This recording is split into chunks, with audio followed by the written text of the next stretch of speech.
لا حول ولا قوة إلا بالله العلي العظيم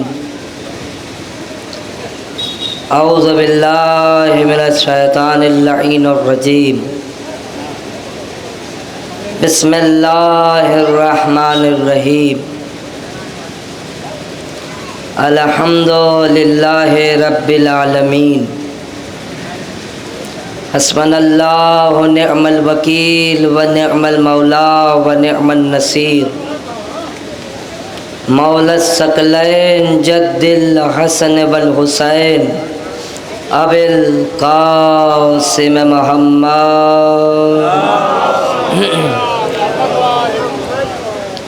وعلى أهل بيت الطيبين الطاهرين المعصومين المظلومين ولعنة الله على أعدائهم أجمعين من يومنا هذا إلى قيام يوم الدين أما بعد فقد قال الله تبارك وتعالى في الكتاب الكريم بسم الله الرحمن الرحيم يا أيها الذين آمنوا اتقوا اللہ وکونوا مع الصادقین صلوات پڑھیں بر محمد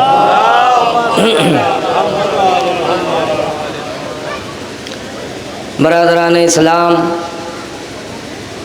میری قوم کے نوجوان و بزرگ حضرات،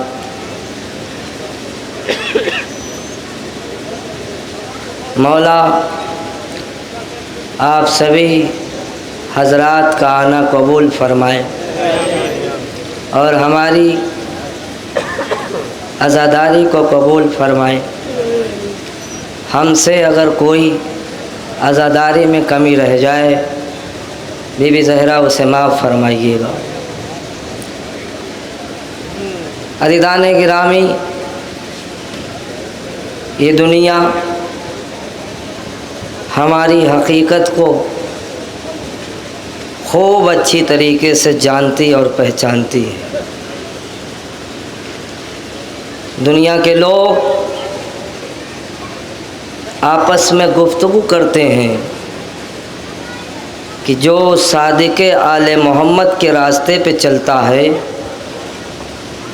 اس کے راستے پر کتنا ہی کیوں نہ کانٹا لوگ بچھا دیں، وہ حسین اور علی اور عباس کا نام لے کر اپنے راستے کو طے کرتے ہوئے اپنی منزل تک پہنچ جاتے ہیں۔ میرا کہنے کا مطلب یہ ہے 1400 سال سے لے کر اب تک دنیا یہ کوشش کرتی رہی، اب بھی کی جا رہی ہے کہ یہ مجلس حسین، یہ جلوس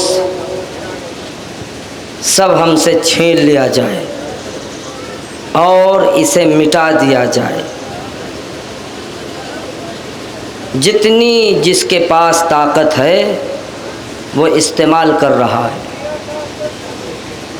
مگر عزیزان گرامی ہم دوسروں کو کیوں کہیں، یہ چیز ہماری قوم کے اندر پائی جاتی ہے۔ غور کریے آپ، یہ چیز ہماری قوم کے اندر خود پائی جاتی ہے۔ آج ہمیں اس کا علم ہے کہ عزاداری بڑی محنت و مشقت سے ہم تک پہنچی ہے، مگر آج کے دور میں جانتے ہوئے بھی اسے پامال کیا جا رہا ہے۔ دنیا مطلب پرست ہو گئی ہے، اور مطلب پرستی کا نتیجہ یہ ہو گیا ہے کہ آج زبان پر وہ الفاظ جاری ہیں، اما کیا کریں روز تو جلوس ہوتا ہے۔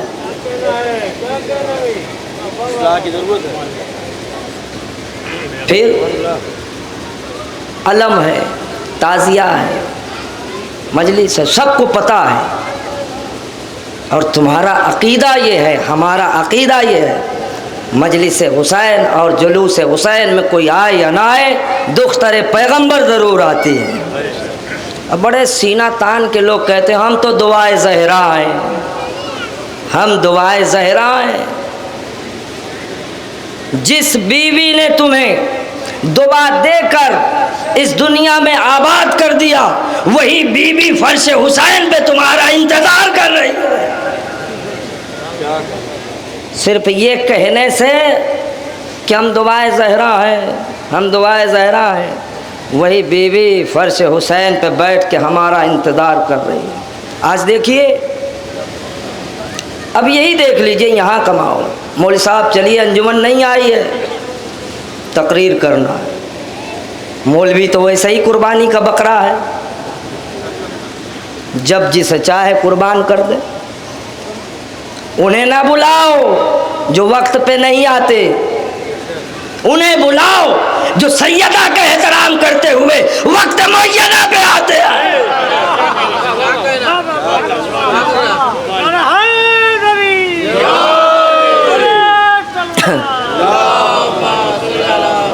میں پورے اس کیمرہ، عباس بھائی اسے پہنچائیے میرے اس پیغام کو، اسے مت بلاؤ جو روپیہ دیکھ کر آتے ہیں، پیسہ دیکھ کر آتے ہیں، گاؤں دیکھ کر آتے ہیں۔ عزاداری میں سیاست نہیں، محبت چاہیے۔ اپنے کردار کو سنوار کر آؤ، سیدہ قبول کریں گی۔ بلانے والا تو وسیلہ بن کر تمہیں بلا رہا ہے، مگر فاطمہ تمہاری آمد کو درج کر کے حسین سے یہ کہہ رہی ہیں، بیٹا انہیں بخش دینا، اس لیے کہ یہ تیرے نام سے گھر سے نکلے ہیں۔ مگر عزیزان گرامی، اگر ایک عزادار اپنی قدر و قیمت کو سمجھ جائے تو آج جو ہمارے جلوس کا یہ ماحول ہے، یہ نہیں ہوگا، مگر ہم عزادار بن کے نہیں آتے، یہی تو افسوس ہے۔ ہم عزادار بن کے نہیں آتے، ہم مہمان بن کر آتے ہیں، اور مہمان بن کر جب آتے ہیں تو اس گھر سے اس گھر میں، اس گھر سے اس گھر میں۔ یاد رکھو، اہل بیت گھرانوں کے محتاج نہیں ہے، کردار کے محتاج ہے۔ اگر تم نے اس جلوس کو رشتہ داری کی بدولت پہ قائم و دائم کیا ہے تو جلوس کرنا بیکار، جلوس میں آنا بیکار، اس لیے کہ سیدہ سب سے پہلے جہاں بھی جلوس ہوتا ہے فرش نہیں بچتا۔ میں نے یہ روایت پڑھی ہے، جہاں پر جگہ معین ہو جاتی ہے کہ یہاں پر حسین کا ذکر ہوگا، فاطمہ سب سے پہلے آ جاتی ہے اس جگہ پر۔ مگر عزیزان گرامی، آج یہ لوگ کہتے ہیں یہ امام بارگاہ ہے، اس کا احترام کرو، یہ کربلا ہے، اس کا احترام کرو، یہ تازیہ ہے، اس کا احترام کرو، یہ ذوالجناح ہے، اس کا احترام کرو۔ ارے اس جگہ کا بھی احترام کرو جہاں سجاد بیٹھتے ہیں، جہاں سیدہ بیٹھتی ہے۔ اس جگہ کا احترام کرتے نہیں، ذوالجناح کا احترام، خدا کی قسم یہ ساری چیزیں شاعر اللہ ہیں، ان کا احترام کرنا ہمارے اوپر لازم ہے، کیونکہ مجھے کچھ اور پڑھنا تھا۔ عزیزان گرامی، انہیں مت بلاؤ جو اپنے نام کے لیے جلوسوں میں شرکت کرتے ہوں۔ صاحب ابھی تو لوگ آئے نہیں ہوں گے، کیا کروں گا، 12 ہی تو بج رہا، مجلس نہیں شروع ہوگی۔ یہ تھوڑا سا کڑوی بات ہے، مگر عزیزان گرامی بد نصیب ہو جو زہرا کی حاضری میں غیر حاضری تمہاری لگ رہی ہے۔ خدا کی قسم میں نے یہ بھی روایت پڑھی ہے، بغیر اجازت فاطمہ زہرا ایک بھی انجمن منتخب نہیں ہوتی، ایک بھی ذاکر منتخب نہیں ہوتا، ایک زائر بھی منتخب نہیں ہوتا۔ جس مقام پر جلوس ہوتا ہے سیدہ کی اجازت ہوتی ہے کہ یہ ذاکر یہاں پڑھے گا، یہ انجمن یہاں پڑھے گی، یہ زائر یہاں جائے گا، مگر ان تمام چیزوں کو ہم نے مہمان کے طور پر دفنا دیا ہے۔ اب بھی وقت نہیں گیا ہے، وقت جب ہاتھ سے چلا جائے گا یہی تمہاری نئی امت جیسے تم بھٹک رہے ہو یہ بھی بھٹکتے ہوئے نظر آئیں گے۔